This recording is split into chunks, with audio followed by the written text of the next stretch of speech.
Okay, so first of all, I just want to point out that I said in class that there will be two videos, but there's actually only one video. So the way I'm going to prove whether or not you watched the video is if you come back to class and I say, hey, did you watch both videos? And you say, yeah, I did. Then I know, hey, you didn't watch them because there was only one.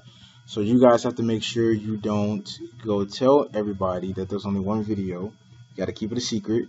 You watch the video, you do the notes, and then come to class and pretend like you know nothing. Okay? All right, so first of all, we're going to talk about distributive property. And so distributive property lets you multiply a sum or difference. If you're subtracting, that's okay too. So it lets you multiply a sum or difference by multiplying each addend separately, and then you can add the products of your multiplication. So in layman's terms, it allows you to multiply two numbers that have been added or subtracted within parentheses, and then add those numbers after you do the multiplication. So for instance, if I had if I had 7x, I'm sorry, 7, and then in parentheses 3x plus 2. So what that means I can do is I can take the 7 and multiply times the 3x, and I can also take this 7 and multiply times the 2. If you do it to one, you have to do it to both. So I take 7 times 3, and I get 21x, plus 7 times 2 is 14. And so now that I just distributed the 7 times 3x, and then 7 times the 2. So here's another example.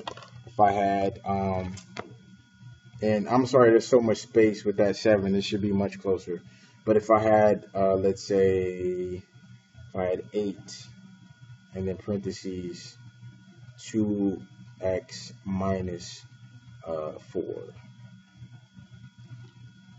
Well, again, I could just distribute the 8. I do 8 times 2x, and then 8 times the negative 4. You have to include that negative because it's to the left of that number. So that's negative 4.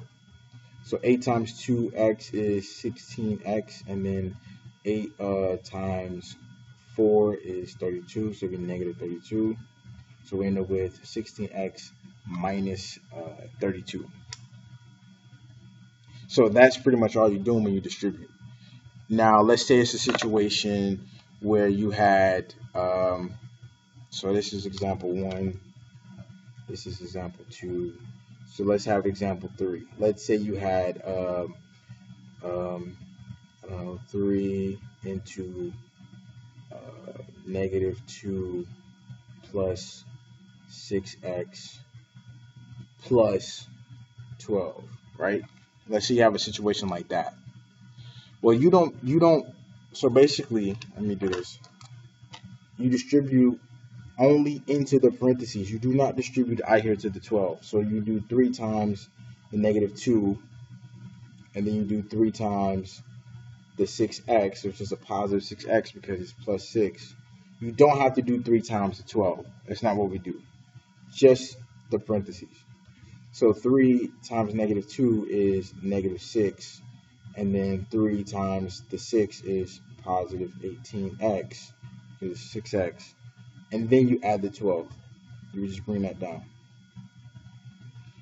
However, these two numbers are the same because they're integers. They're the same type of number. They're both integers. So we combine those numbers. You can't just leave them out there like that. And we can't combine the 12 with this 18 because this 18 has an x. So this is an integer and this is an integer. So we combine those two integers. And so when you do that, we have negative 6 plus 12 is a positive 6. So really it's 18x plus the 6, if that makes sense. Okay? So another example is if I had, let's say I had 2 into, 4 plus 4x plus 8 plus 2x. A situation like that, where we have 2 times 4, I should have done that in a different color. 2 times the 4 is 8, and then 2 times the 4x is plus 8x, and then we add the 8 here, and then we add the 2x. So we combine like terms. This 8 and this 8 are both integers, so we combine those, so it'll be 16.